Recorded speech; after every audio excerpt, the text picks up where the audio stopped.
South China Morning Post, 9th of November 2022, the West should approach China as an enemy rather than a friend.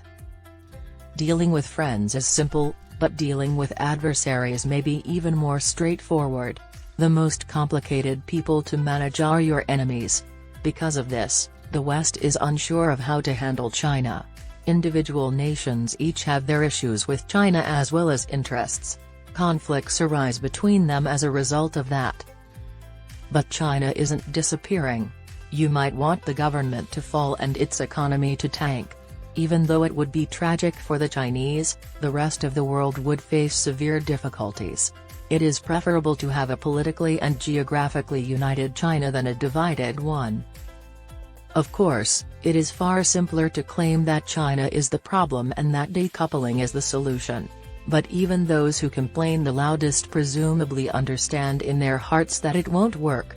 Almost every significant country currently conducts some, if not all, of its trade with China, and China is the recipient of all global expenditures made in establishing industrial infrastructure.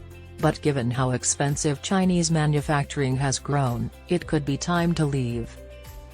Climate change is undoubtedly the most visible, as China is one of the biggest polluters. Without the largest gas emitter in the world aboard, how can the Earth be saved?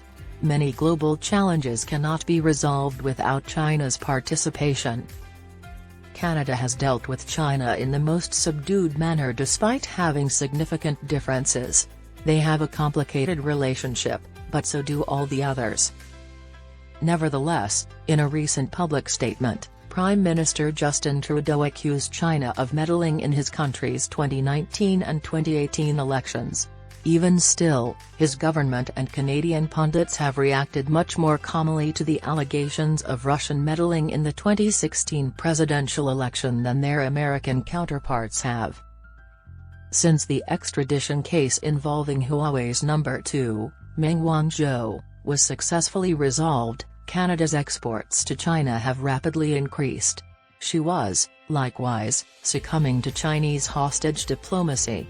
On the other hand, it recently issued a national security order requiring 3 Chinese corporations to withdraw from Canadian mining companies. In December, it will co-host 15 Colombian pesos, the World Biodiversity Conference, with China. German Chancellor Olaf Scholz's coalition government colleagues began to turn on him even before he touched down in Beijing for his one-day visit. Many of his detractors appear to believe that decoupling is the solution, but Scholz disagrees. China surpassed the United States as Germany's top trading partner last year, accounting for 9.5% of all exports and imports of goods. According to projections made by the Kiel Institute for the World Economy the previous year, real income in Germany would drop by 1.4%, or €48.4 billion, $48.5 billion, as a result of a dramatic decoupling from China. Such a scenario would result in an average 0.8% decline in real income for the entire European Union. This would result in a €131.4 billion permanent loss in actual revenue in the 2019 gross domestic output. Germany, however, has a significantly lower reliance on foreign commerce than, for example, South Korea, Japan, and Australia, which rely on China for 20% to 30% of their exports. Interestingly, the advanced semiconductors industry is where Japan's trade with China is growing the fastest. Tokyo Electron holds a 90% market share for equipment used in a specialized and crucial chemical process to manufacture semiconductors and a 40% market share for equipment used in another critical production process. The largest customer and far ahead of South Korea and Taiwan, China received a quarter of the almost 2 trillion yen, $13.6 billion, in consolidated sales for the financial year that ended in March, according to corporate statistics.